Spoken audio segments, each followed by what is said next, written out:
Maka boleh dia kalau sholat sunnah di atas pesawat atau di atas kapal laut, boleh dia sholatnya dalam kondisi duduk, tidak mengharuskan dia berdiri. Dan juga ketika kita sholat sunnah di atas kapal laut atau di atas pesawat, tidak mengharuskan menghadap kiblat.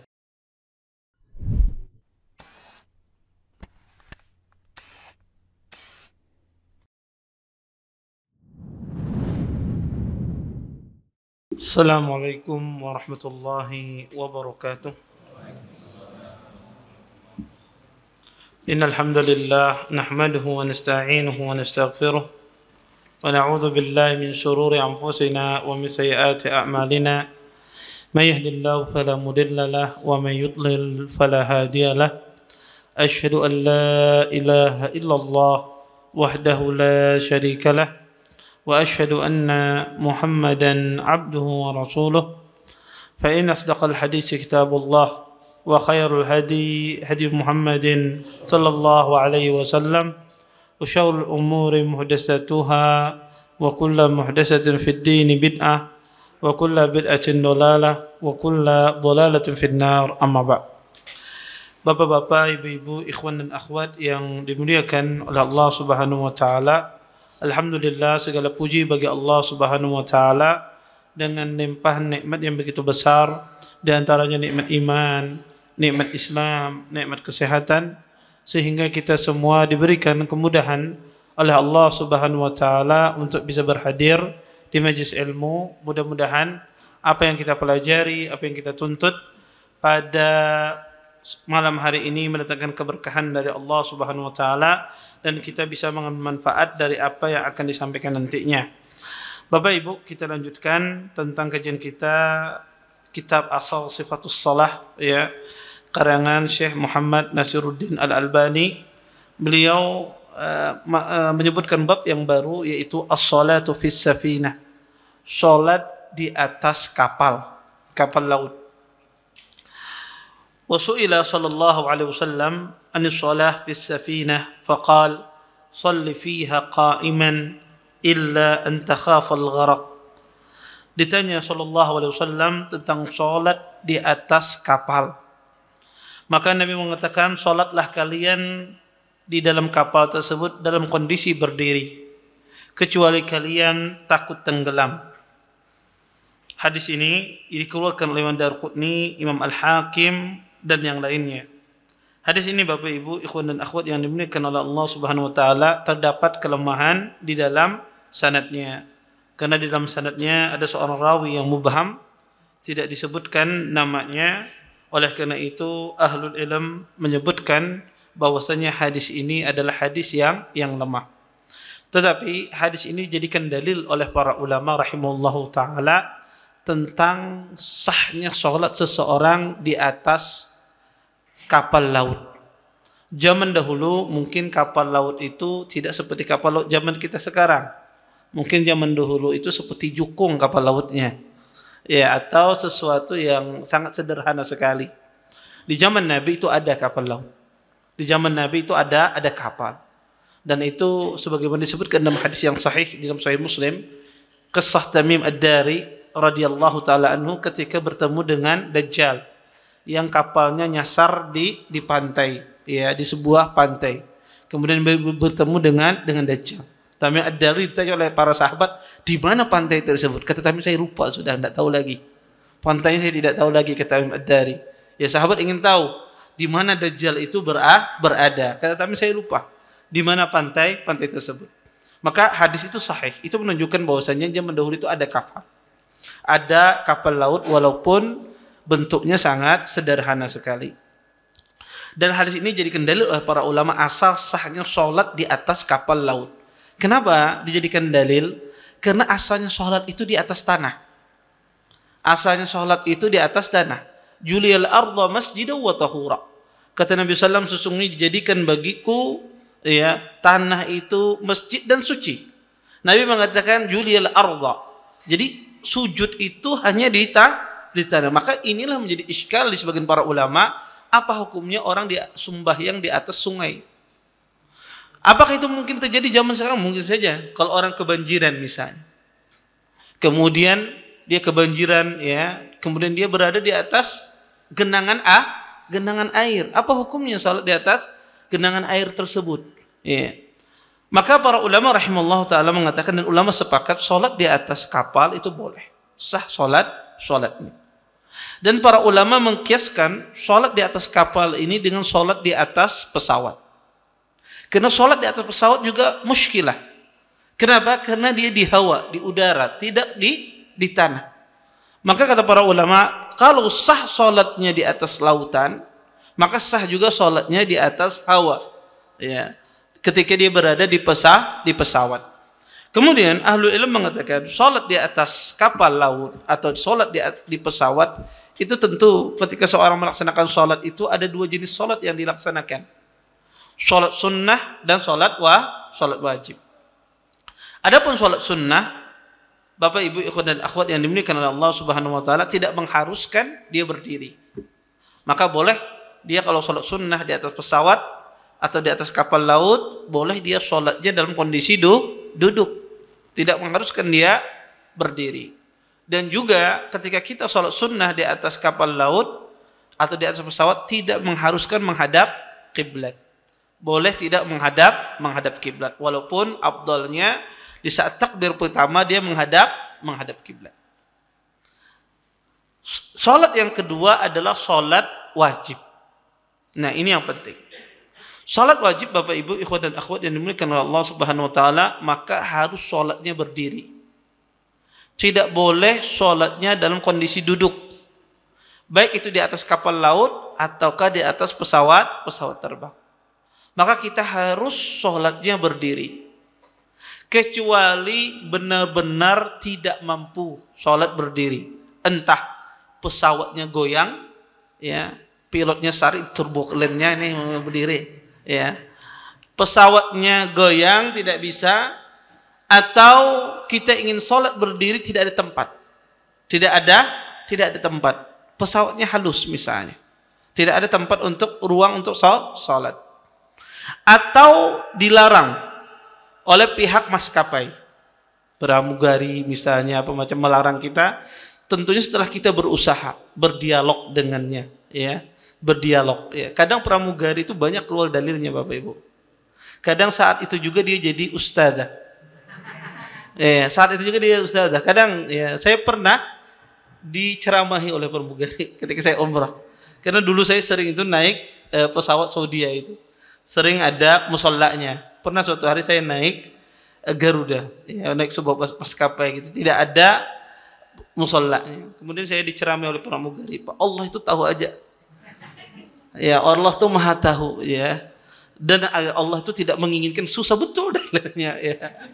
Tidak menginginkan kesusahan dan seterusnya. Tetapi seseorang ya berusaha dia untuk sholat berdiri. Kalau memungkinkan sholat berdiri, maka berdiri, ya. Ya, maka kalau kita dilarang setelah kita berusaha, ya sudah, kita sholatnya dalam kondisi duduk.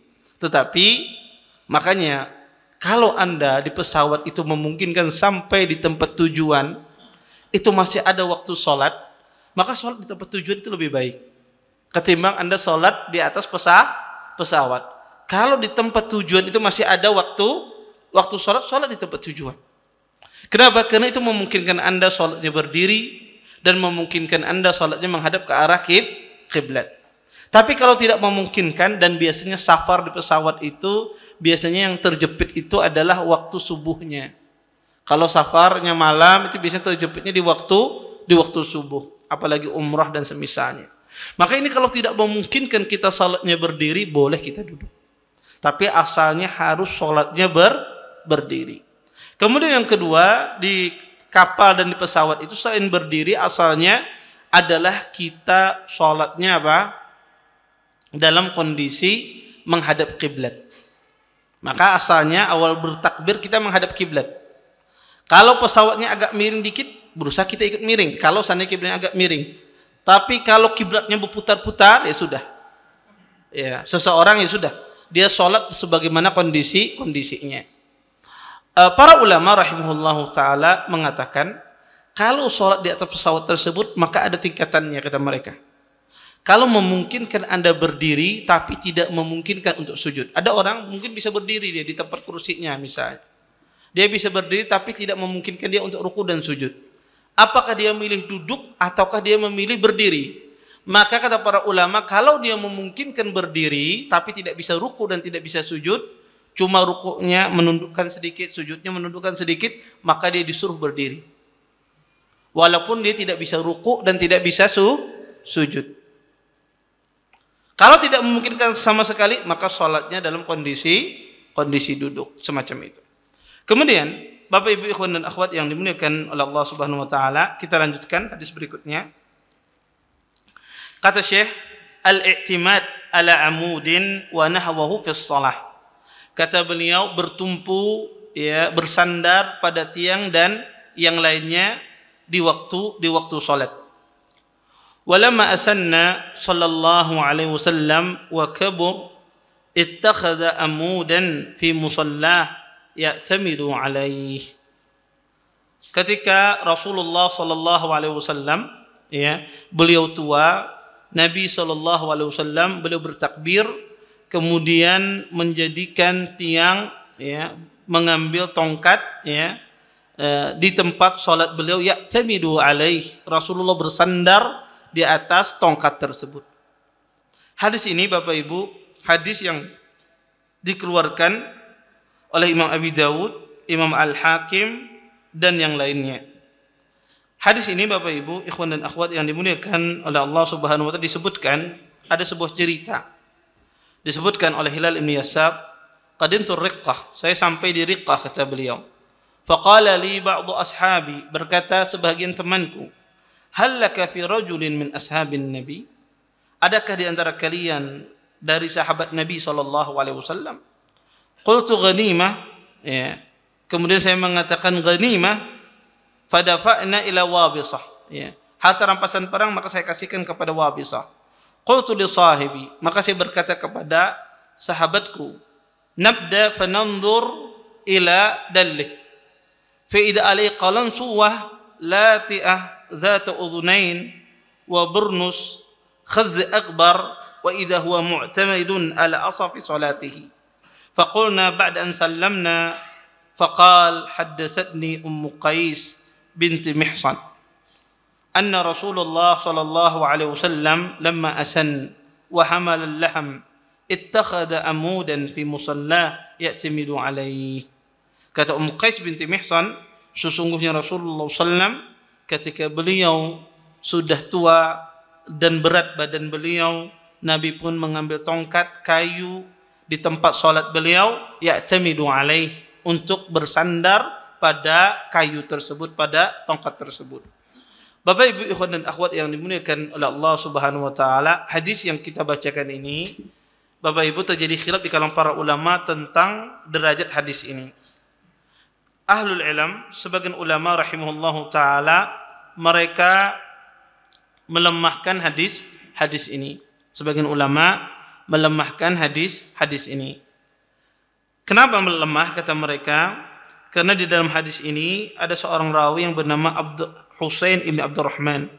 Husain ibn Abdurrahman ini beliau ikhtilat. Ikhtilat itu rancu di akhir hayatnya. Sehingga Syaiban ini tidak diketahui meriwayatkan hadis ini dari Husain itu di waktu dia rancu atau tidak. Maka ketika tidak diketahui, maka dianggap hadisnya itu adalah hadis yang lemah. Kemudian juga Ummu Qais binti Mihsan ini terjadi khilaf di kalangan ahlul ilm, apakah dia sahabat atau bukan.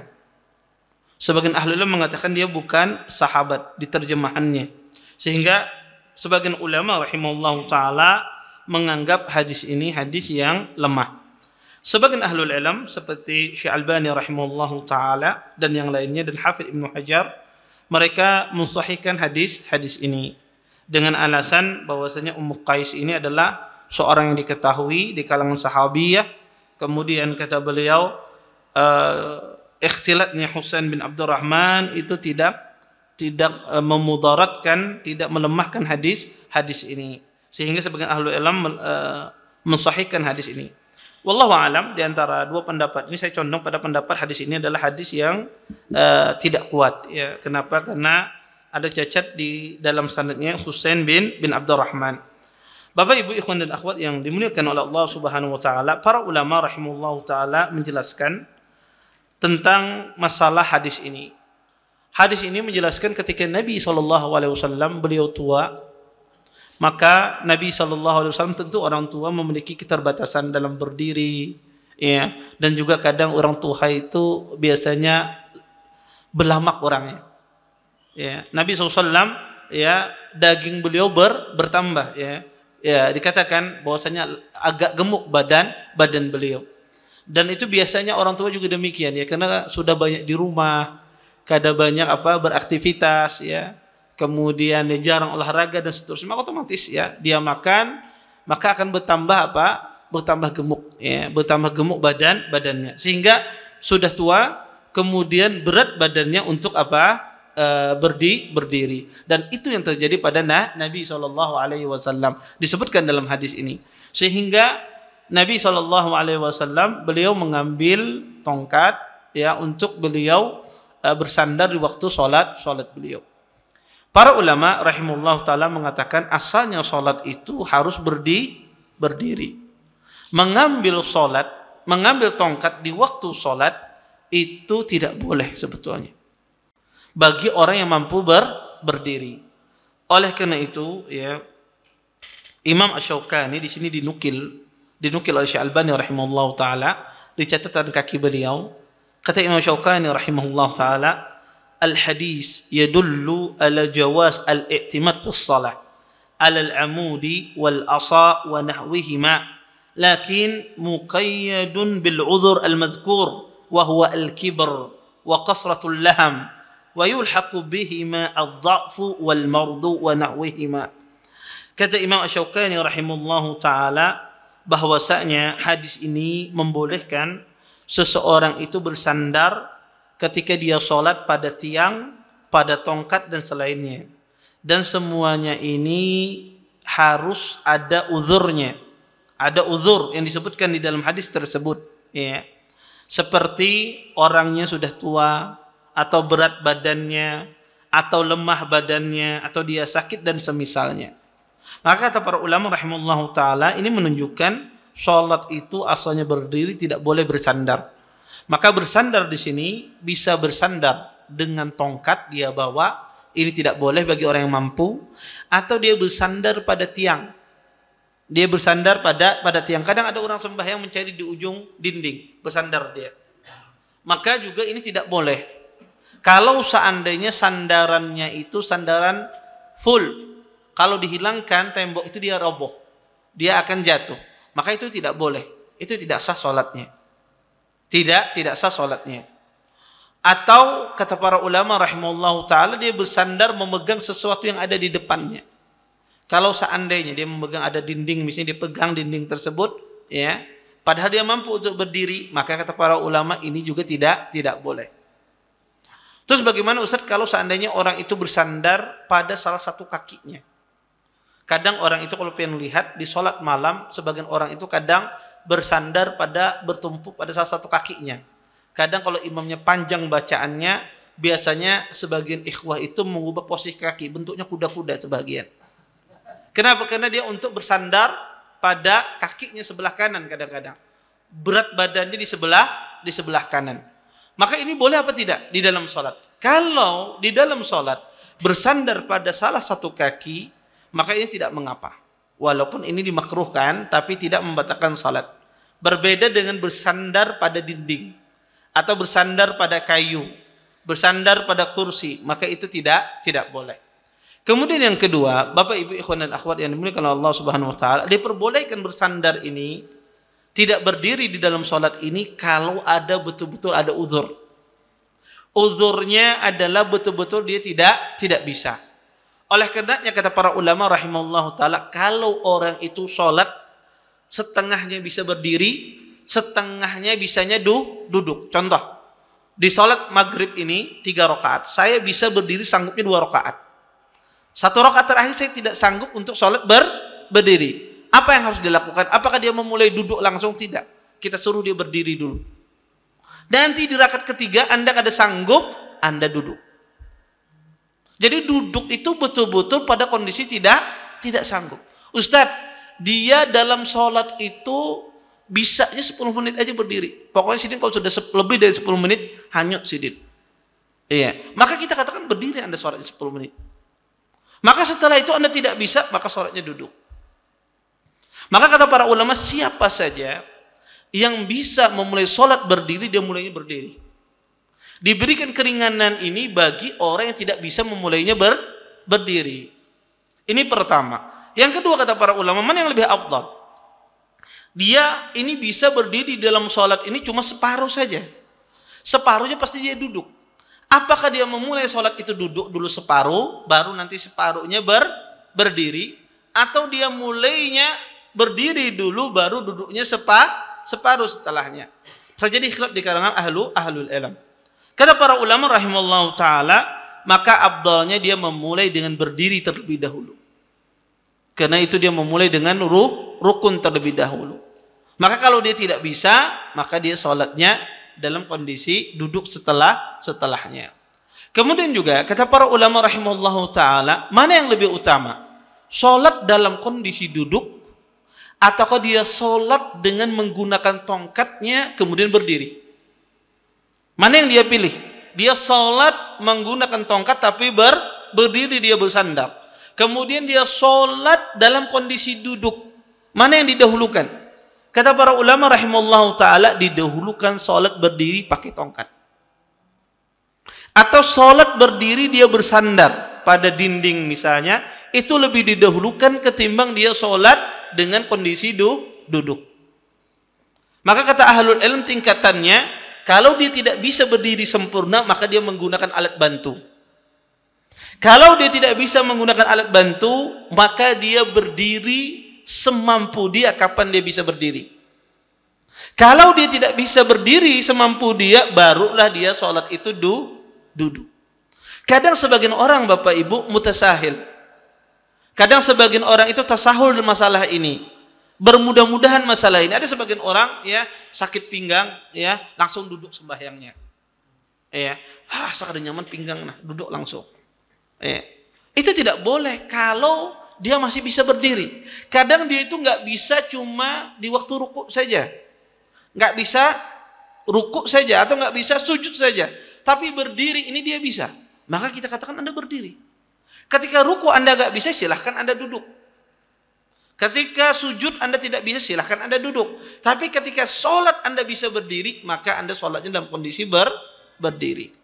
Makanya kata Imam As-Sawqani rahimahullah ta'ala di sini, diperbolehkan orang itu mengambil rukhsah ini kalau dia sudah tua, kalau dia kegemukan, ya, atau dia lemah badannya, fisiknya, atau dia sakit. Kemudian Bapak Ibu ikhwan dan akhwat yang dimuliakan oleh Allah Subhanahu wa taala, para ulama rahimahullahu ta'ala juga mengatakan bahwasanya hukum ini hanya berlaku tentu pada sholat wajib. Adapun sholat sunnah seseorang diperbolehkan. Yang kita katakan tadi tidak sah bersandar, tidak sah memakai tongkat bagi orang yang mampu, ini hanya berlaku pada sholat wajib. Adapun sholat sunnah maka tidak mengapa. Sholat sunnah boleh seseorang sholatnya dalam kondisi duduk. Wallahu ta'ala alam. Baik, kita lanjutkan hadis berikutnya. Kata Syekh, al-qiyam wal qu'ud fi salatil lail. Berdiri dan duduk di salat malam. Kana sallallahu alaihi wasallam yusalli lailan tawilan qa'iman wa lailan tawilan qa'idan. Wa kana idza qara'a qa'iman raka'a qa'iman. Wa idza qara'a qa'idan raka'a qa'idan. Wa kana ahyanan yusalli jalisan fayaqra wa huwa jalis fa idza baqiya min qira'atihi qadra ma yakunu 30 aw 40 ayah qama fa qara'aha wa huwa qa'imun summa raka'a wa sajada summa yasna'u fi raq'ati tsaniyah misla dzalik. Sesungguhnya sallallahu alaihi wasallam beliau salat malam, ya, salat malam tawilan qa'iman, salat malam yang panjang berdiri. Dan kadang Nabi sallallahu alaihi wasallam salat malam panjang dalam kondisi duduk. Wa kana idza qara'a qa'iman, dan beliau ketika membaca dalam kondisi berdiri. Kalau membacanya berdiri, beliau rukuknya berdiri. Kalau membacanya duduk, beliau rukuknya duduk. Dan kadang-kadang Nabi SAW membaca Quran itu, ya, salat malam itu beliau duduk dan membacanya dalam kondisi duduk. Dan ketika dari bacaan beliau itu sekitar 30 atau 40 ayat, Nabi berdiri membacanya dalam kondisi berdiri. Kemudian beliau rukuk dan sujud, dan seperti itu beliau lakukan pada rakaat kedua yang beliau perbuat seperti rakaat pertama. Hadis ini Bapak Ibu ikhwan akhwat yang dimuliakan oleh Allah Subhanahu wa taala, hadis yang pertama itu hadis yang sahih dikeluarkan oleh Imam Muslim, ya, dari hadis Aisyah radhiyallahu taala anha. Adapun hadis yang kedua, ya, kadang Nabi salatnya duduk, itu hadis dikeluarkan oleh Imam Malik juga dari hadis Aisyah radhiyallahu taala anhuma. Kedua-duanya adalah hadis yang sahih. Hadis ini menjelaskan kepada kita Bapak Ibu ikhwan dan akhwat yang dimuliakan oleh Allah Subhanahu wa taala, pertama, salat malam itu boleh dilaksanakan salatnya berdiri, boleh dilaksanakan salatnya dalam kondisi duduk. Kedua-duanya boleh dalam kondisi duduk ataupun dalam kondisi berdiri. Dan kita tahu salat malam ini hukumnya sunnah. Dan para ulama mengatakan, ya, salat malam itu dikatakan salat malam semenjak masuknya waktu maghrib. Salat apa saja dilaksanakan setelah maghrib itu dikatakan salat malam, kecuali salat wajib. Maka itu tidak dikatakan dia qiyamul lail. Maka salat apa saja dilaksanakan, maka itu dinamakan salat malam. Dan kita tahu salat malamnya Nabi itu salat malam yang panjang. Dan para ulama mengatakan salat malamnya Rasulullah SAW itu bertingkat-tingkat. Nabi itu salat malamnya ada bertingkat-tingkat. Dan sebaik-baik salat malam yang dikerjakan oleh Nabi adalah salat malamnya Nabi Daud alaihissalam. Seperti apa salat malam Nabi Daud alaihissalam? Dia tidur di awal malam, kemudian bangun di sepertiga malam akhir, kemudian dia salat, kemudian dia tidur lagi di seperenam malam terakhir. Jadi di seperenam malam akhir dia tidur. Ini sebagus-bagusnya salat. Jadi salat malam itu ada dua. Dari sisi kaifiyah, tata cara pelaksanaannya, ya, tata cara pelaksanaannya, dan dari secara hay'ah, bagaimana cara melaksanakannya. Makanya tadi itu hay'ah, tidur sebelum sholat malam, kemudian bangun di sepertiga malam akhir, kemudian sholat sampai seperenam malam akhir. Setelah seperenam malam akhir dia tidur, subuhnya tapi bangun. Maka ini sebagus-bagus cara pelaksanaan salat malam. Kemudian dari sisi bilangan jumlah, maka sebagus-bagusnya ada 11 rakaat, ya, dengan pelaksanaan dua, ya, dengan bacaan yang panjang. Maka ini tingkatan paling utama di dalam salat malam. Yang kedua, salat malam itu adalah kita bangun di sepertiga malam akhir, kemudian, ya, tidak dibarengi tidur sebelumnya. Maka kemudian dia sholat, kemudian setelah itu dia tidur, baru dia bangun lagi. Yang ketiga adalah seseorang sholat, ya, sholat malamnya dimulai dari sepertiga malam akhir, kemudian dia tidak tidur lagi setelahnya. Dan yang keempat adalah sholatnya dia habis isya. Maka ini adalah 4 tingkatan dalam tata cara. Dan yang paling bagus adalah tadi yang pertama. Nabi SAW itu kadang berubah-ubah salat malam beliau. Kadang Nabi SAW beliau salat malam semacam itu. Kadang Nabi salat malam beliau tidak tidur. Di akhir malam itu beliau tidak tidur. Tentu Nabi melakukan ini untuk menjelaskan kepada umatnya berbagai macam cara salat malam. Makanya di waktu salat subuh kadang Nabi berbaring sebentar ketika adzan subuh. Setelah salat subuh Nabi berbaring untuk melepaskan rasa penat, rasa capek. Karena tidak tidur di salat malam. Ya, karena orang kalau kada tidur malam itu Bapak Ibu sakit kepala. Ya, orang butuh dia ngambil istirahat sejenak. Maka Nabi mengambil istirahat sejenak di sepertiga malam akhir tersebut, di waktu subuh tersebut. Nah, di antara salat malam Nabi, kadang Nabi itu salat malamnya berdiri. Kadang Nabi itu salat malamnya duduk. Apakah sunnahnya kita sholat malam itu duduk, Ustaz? Tidak. Bukan itu maksudnya. Tapi Nabi ingin menjelaskan boleh sholat malam itu duduk. Tapi bukan itu yang diinginkan oleh Rasulullah. Tapi diinginkan adalah kita sholat malamnya berdiri. Tapi kalau kita ingin duduk, maka silahkan. Terlebih lagi kalau seandainya pian sudah kada khusyuk lagi sembahyang. Imamnya panjang bacaannya, pian kada kuat lagi sudah menggatar-gatar. Ya, baru sembuh dari stroke saya ini. Kemudian gatar-gatar saya, maka disuruh duduk. Tidak ada masalah dia duduk untuk sholat, untuk menghilangkan rasa sakitnya. Para ulama mengatakan di dalam hadis ini, di sini Syekh Albani rahimahullah taala ingin menjelaskan kepada kita bahwasanya kalau Anda sholat malam dalam kondisi duduk, maka itu diperbolehkan. Terus bagaimana tata cara sholat malam dalam kondisi duduk? Di sini kata para ulama, bukan berarti seseorang ketika dia sholat malam, kemudian dia dalam kondisi duduk di awal sholat, kemudian setelah itu tidak boleh lagi dia berdiri. Nabi SAW di sini sholat malamnya duduk. Kemudian tiba-tiba di satu rakaat itu ketika mau ruku, Nabi sholatnya berdiri. Disebutkan di sini tinggal 30 ayat lagi, Nabi berdiri. Di sini kata para ulama boleh orang itu memulai sholat malam duduk, di tengah-tengah rakaat dia berdiri, itu boleh. Di tengah-tengah rakaat dia berdiri, itu boleh. Ketika di tengah-tengah rakaat dia berdiri, maka rukuknya pun juga berdiri. Tetapi ketika sholat malamnya duduk, maka rukuknya pun juga harus duduk. Maka disesuaikan rukuk dengan kondisinya. Kemudian, Bapak Ibu ikhwan dan akhwat yang dimuliakan oleh Allah Subhanahu wa taala, kata para ulama mana yang lebih afdal? Orang itu sholat malam berdiri bacaannya pendek, dengan orang sholat malam duduk bacaannya panjang. Mana yang lebih utama? Sidin kalau duduk kawa sembahyang malam itu 3 jam. Tapi sidin kalau berdiri kada kawa sembahyang malam itu kecuali 10 menit aja. Taib. Mana yang lebih utama bagi dia? Berdiri pendek bacaannya, duduk panjang bacaannya. Maka kata para ulama yang paling afdal adalah duduk panjang bacaannya. Kenapa? Karena tujuan dari sholat malam itu qiraatul Quran, membaca Quran.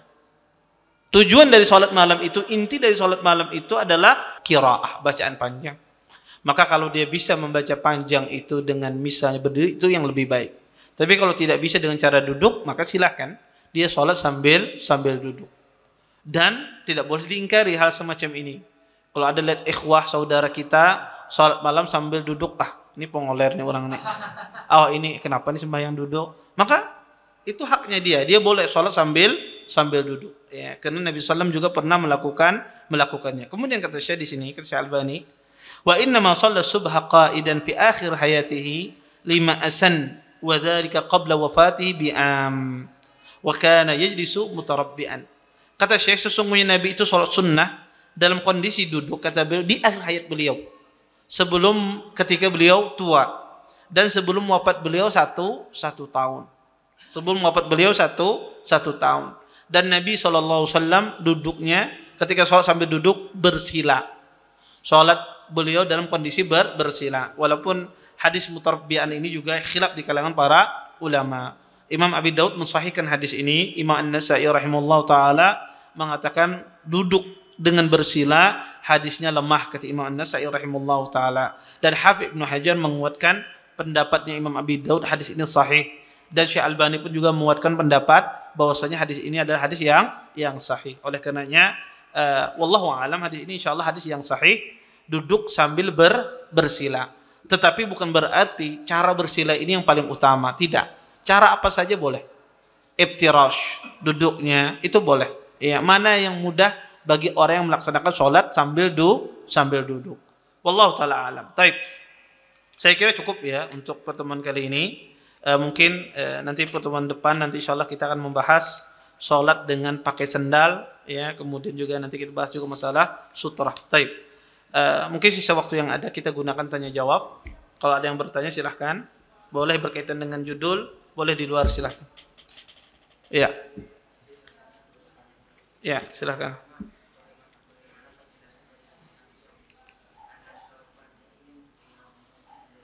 Hmm.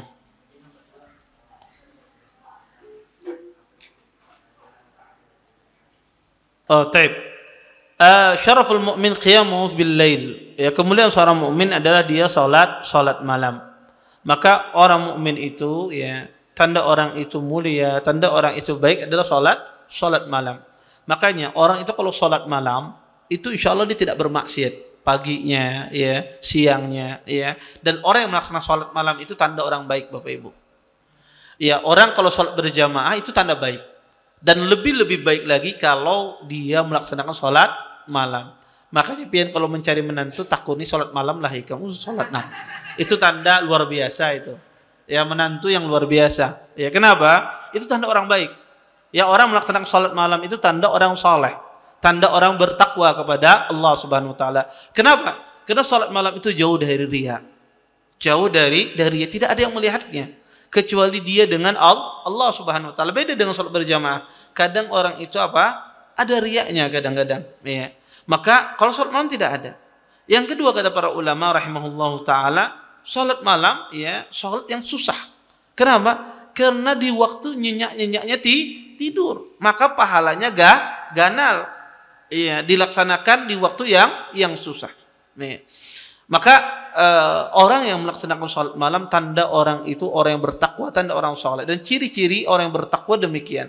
Makanya kata Imam Ahmad tidak diterima persaksian orang yang meninggalkan sholat witir. Ya, orang yang meninggalkan sholat witir itu tidak diterima persaksiannya kata Imam Ahmad bin Hanbal. Adapun yang soal yang kedua menjelaskan ilmu jarh wa ta'dil ini bisa 1 tahun nggak selesai. Ya, karena ilmu jarh wa ta'dil ilmu yang luas. Tapi intinya ilmu jarh wa ta'dil itu adalah ilmu yang digunakan. Jadi jarh wa ta'dil itu ada 2. Ada ilmu yang berkaitan dengan riwayat, ada yang berkaitan dengan diyanah, dengan agama. Ilmu jarh wa ta'dil yang berkaitan dengan riwayat itu sudah tidak ada lagi zaman sekarang. Ilmu jarh wa ta'dil yang berkaitan dengan riwayat itu hanya berlaku pada sampai abad ke-5. Jadi rawi-rawi yang meriwayatkan hadis itu dari abad pertama sampai abad ke-5. Maka ulama-ulama yang hidup pada zaman tersebut mereka lah yang menilai rawi-rawi. Mereka nilai rawi ini siqah, terpercaya atau tidak. Maka dengan aspek penilaian, ya. Oh, ini rawinya tidak bisa diterima. Mereka punya indikator. Jadi zaman dulu sudah ada. Enggak seperti sekarang saja orang masuk PNS ada indikator. Zaman dulu pun juga demikian. Ini rawi yang terpercaya, ini indikatornya.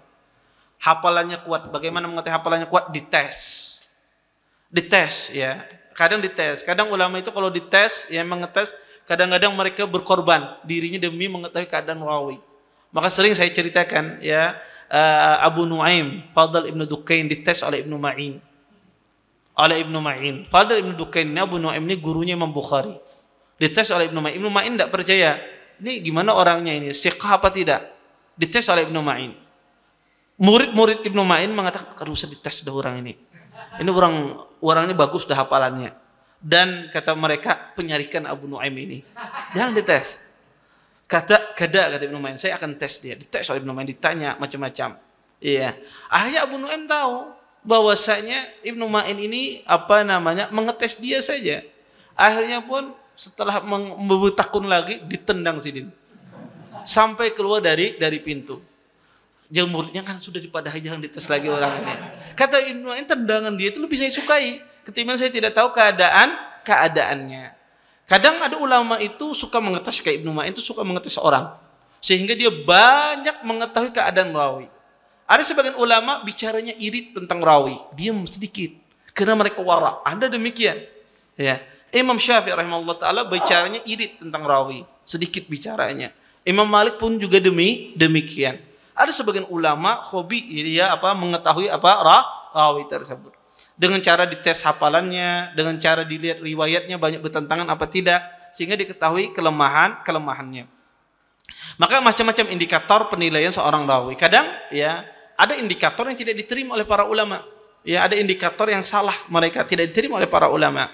Sebagaimana yang terjadi pada Imam An-Nasa'i rahimahullahu ta'ala. Dia tidak menerima riwayatnya Ahmad bin Shalih Al-Misri. Ahmad bin Shalih Al-Misri ini sejaman dengan Imam Nasa'i. Ahmad bin Shalih Al-Misri ini dia mengambil hadis dari Abdullah bin Wahab tidak sempurna. Kemudian dia datang kepada rekannya untuk meminta hadis tersebut separuh.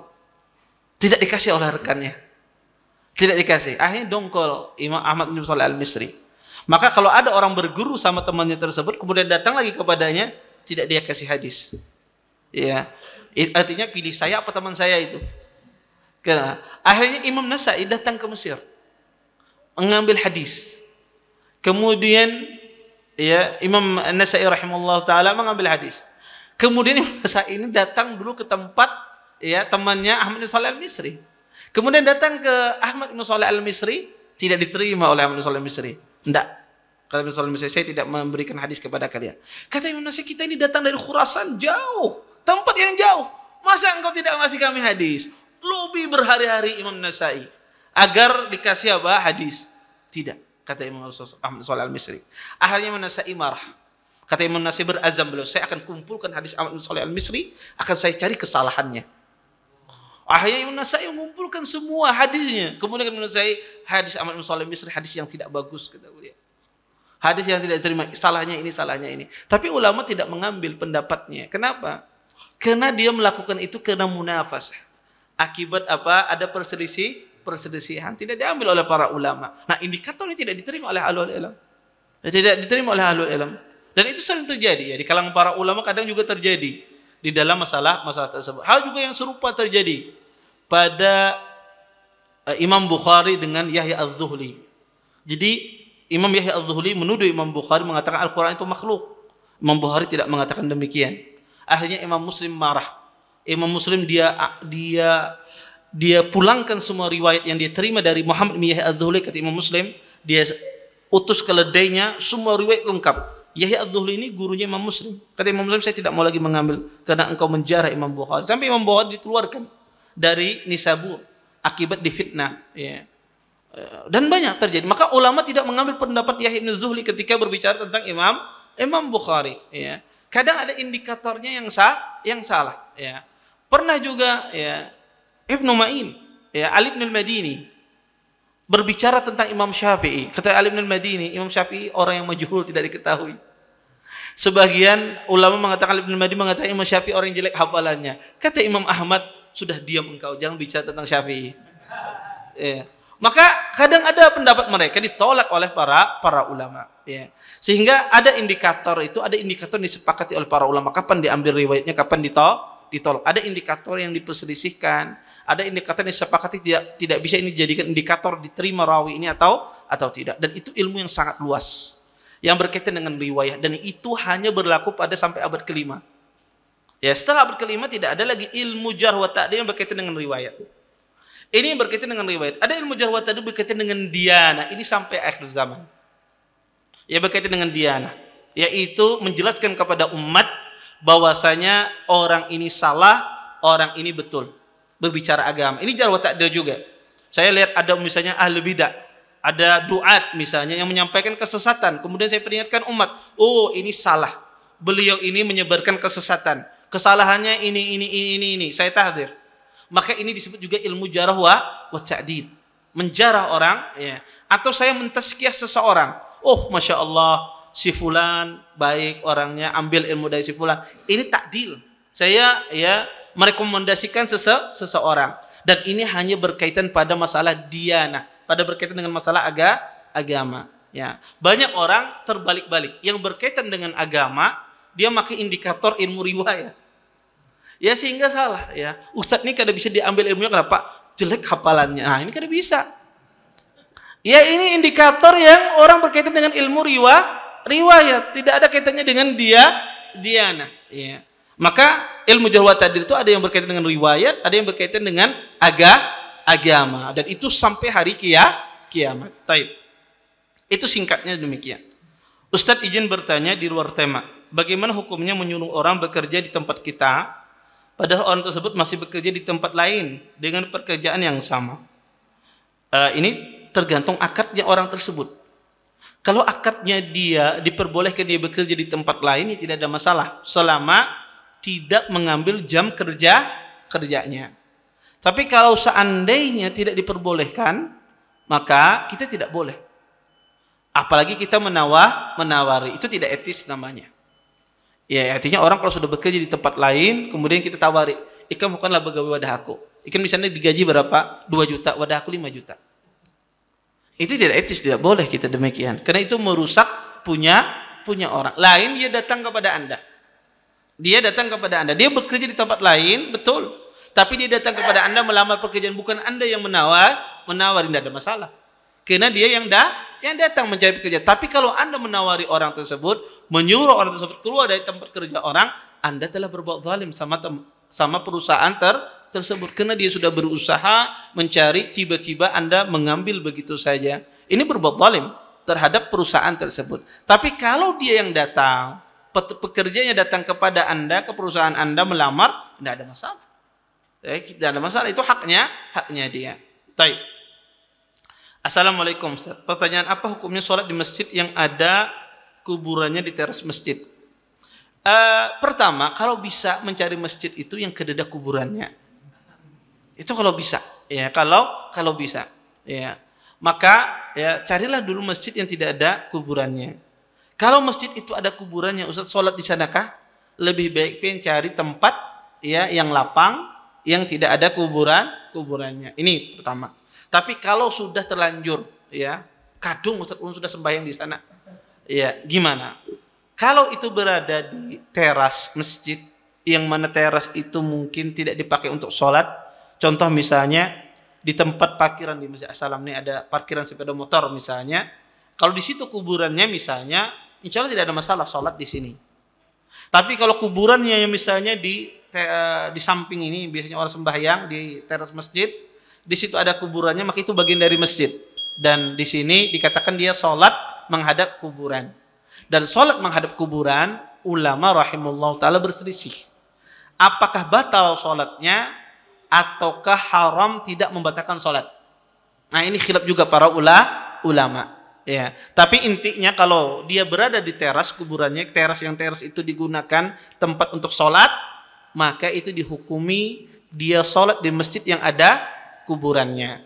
Dan sholat di masjid ada kuburannya ulama khilaf. Apakah batal sholatnya ataukah tidak batal? Dan ini khilaf yang lain. Tapi intinya dia sholat di masjid yang ada kuburannya. Maka hendaknya sudah, kalau Anda tahu demikian, maka cari tempat yang lain. Cari tempat yang lain yang tidak ada. Dan masya Allah ya, tempat itu banyak ya. Tempat yang tidak ada kuburannya dan semisalnya itu banyak sekali. Ya. Sehingga kita cari yang yang aman. Wallahu a'lam. Baik. Ada lagi yang lain? Enggak.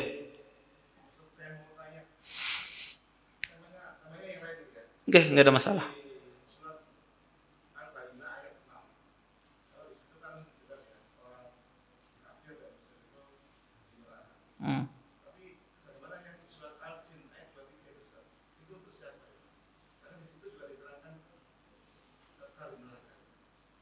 Surah Al-Jin ayat 23 ya. Saya nggak apa yang 23.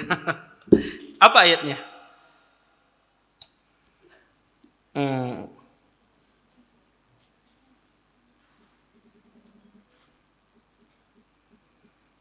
Nggak hafal Bapak.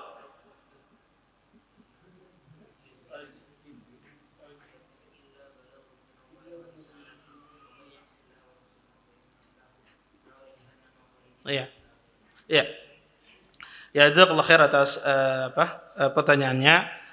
Tentang ayat yang dimaksudkan itu ya, tentang surah Al-Jin, pertama ya, akidah Ahlussunnah wal Jamaah bahwasanya mereka sepakat bahwasanya orang kafir ya itu kekal di neraka. Tidak ada khilaf di kalangan para ulama rahimahullah taala bahwasanya orang yang tidak memeluk agama Islam maka tempatnya adalah di neraka. Adapun yang dimaksudkan tersebut adalah itu adalah seorang muslim yang dia diancam ya, dia bermaksiat kepada Allah dan Rasulnya ya, melampaui batas ya, kemudian diancam dengan ancaman neraka. Ahlu tafsir di sini menjelaskan bahwasanya para ulama menafsirkan ayat ini dengan dua penafsiran. Pertama, yang ditujukan ayat tersebut orang muslim, kemudian dia bermaksiat kepada Allah dan Rasulnya, kemudian melanggar batasan-batasan Allah, dia akan diancam dengan api neraka. Diancam dengan api neraka. Sebagian para ulama mengatakan itu diturunkan ya kepada orang-orang ya selain Islam, bukan beragama Islam. Dia bermaksiat kepada Allah ya, kemudian ya bermaksiat kepada Rasulullah sallallahu alaihi wasallam. Maka kata para ulama rahimahullahu taala ya mereka ini diancam dengan api neraka jahanam. Maka ayat ini wallahu taala alam ya para ahlul ilm mengatakan bahwasanya diturunkan kepada jenis dua golongan ya.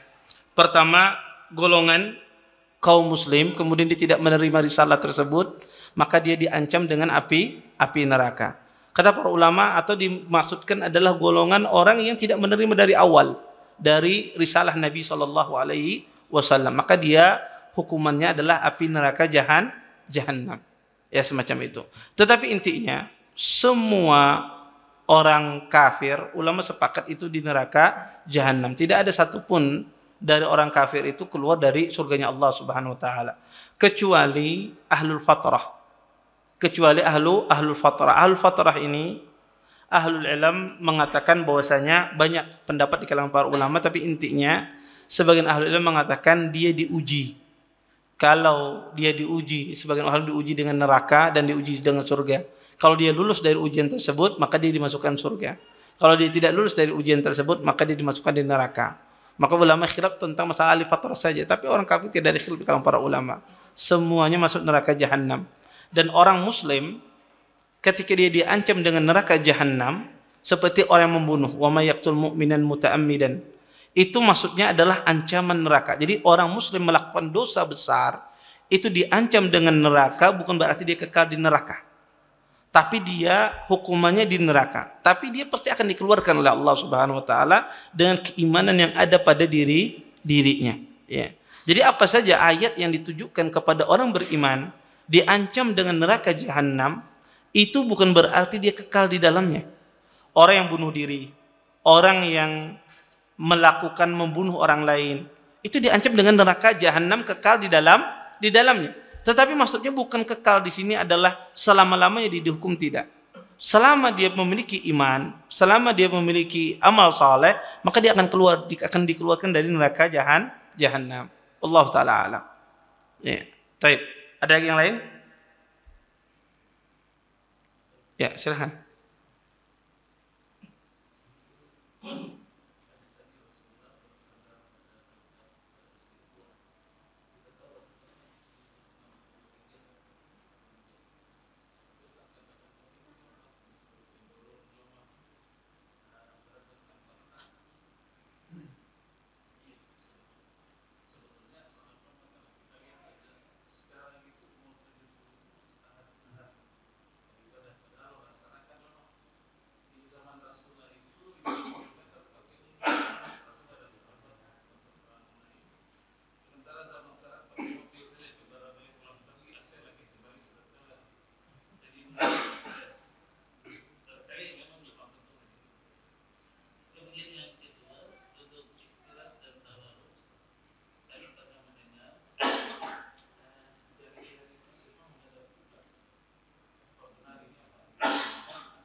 Pertama ya tentang masalah hadis itu lemah dari sisi fakta. Itu juga tidak boleh kita melemahkan hadis dari sisi fakta. Karena itu bukan metode ahli hadis ya, melemahkan atau menguatkan hadis dari sisi fakta. Oh, hadis ini sahih karena sesuai dengan fakta misalnya. Oh, hadis ini lemah karena bertentangan dengan fakta misalnya. Maka tidak demikian. Karena itu bukan manhaj ahli hadis, karena ahli hadis itu mensahihkan, melemahkan berdasarkan sanad. Terlepas apakah itu dia sesuai dengan fakta ataukah tidak. Kemudian yang kedua adalah masalah jari jemari. Apakah jari jemari itu lurus menghadap arah kiblat? Ya, apakah jari jemari lurus dari arah kiblat? Para ulama rahimahullahu taala mengatakan bahwasanya hadis yang mengatakan lurus jari jemari menghadap ke arah kiblat ini ya hadisnya terdapat cacat di dalam sanadnya. Tetapi ahlul ilm mengatakan terus bagaimana kondisi jari jemari tersebut ya? Maka dia adalah kondisi yang normal ya, seperti tabiah, kebiasaan ya. Ya, apakah dia dirapatkan, apakah dia direnggang? Tentu ketika kita sujud, tentu jemari ini otomatis menghadap ke arah depan. Tapi yang disebutkan dalam hadis tersebut, apakah dia qabid, rapat, apakah dia renggang, ya, menghadapnya? Maka kata para ulama sesuai dengan kebiasaan dalam kondisi normal. Kemudian yang ketiga adalah masalah Dajjal itu apakah berada di segitiga Bermuda? Ya sebetulnya ini emang ada kitab ya, ada menyebutkan bahwasanya Dajjal itu dialog dengan jin. Ya bahwasanya saya lupa judulnya itu bahasa Indonesianya. Dulu itu Isa siapa pengarangnya itu dulu. Dia berdialog dengan jin, kemudian jin itu memberitahukan bahwasanya Dajjal itu ada atau kerajaan iblis itu ada di segitiga Bermuda. Tentu ini tidak benar ya. Dan itu Syekh Ustaz Abdul Hakim juga ada bantahannya.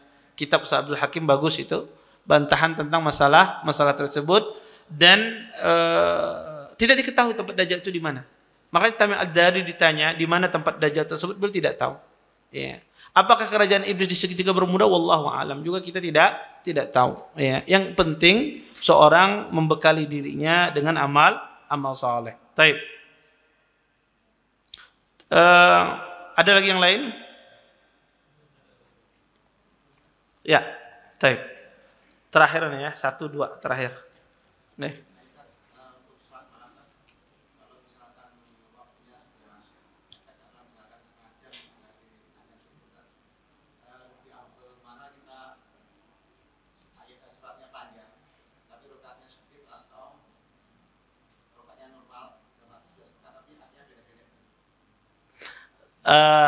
Kalau panjang lewat subuhnya ya. Kalau pendek sempat subuhnya gitu ya. Artinya tidak masuk sholat subuh. Artinya kalau misalkan kita sholatnya panjang, pendek dapat sedikit rakaatnya.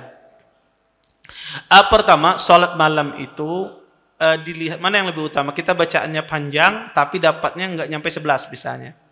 Kita pendek tapi dapatnya 11. Mana yang utama? Maka yang utama adalah seseorang ya berkesesuaian dengan Nabi dari sisi adat, dari sisi jumlah. Kalau dia bisa mendapatkan 11 rakaat dengan bacaan yang sedang, maka 11 rakaat dia. Karena kita memanjangkan bacaan Nabi lebih panjang. Bacaan Nabi lebih panjang. Maka kalau kita di sini kita memilih antara bilangan dengan hay'ah, yaitu bacaan Nabi SAW.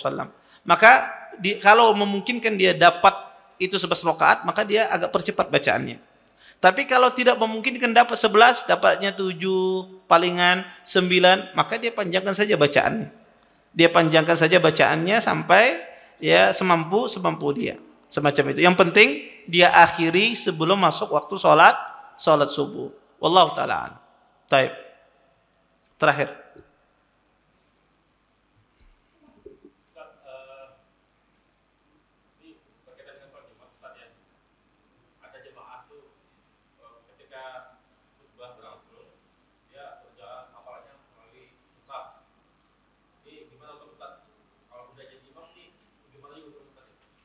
Gimana orang sholat Jumat?